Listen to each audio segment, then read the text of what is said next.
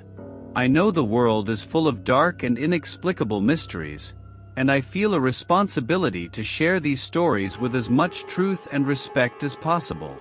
Sometimes, on quiet nights, I remember the spectral figure of the woman on the train and the word she said, "You have little time." These words haunt me, a constant reminder that the unknown will always be lurking, ready to envelop us in its dark mysteries. As we continue our journey, we know that the ghost train will not be the last terrifying experience we face.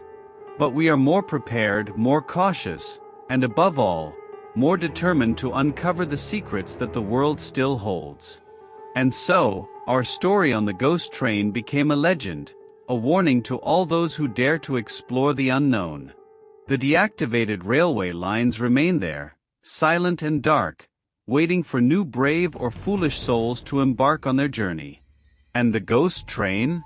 Well, it still appears on the darkest nights, a reminder that some stories are more real than we would like to believe.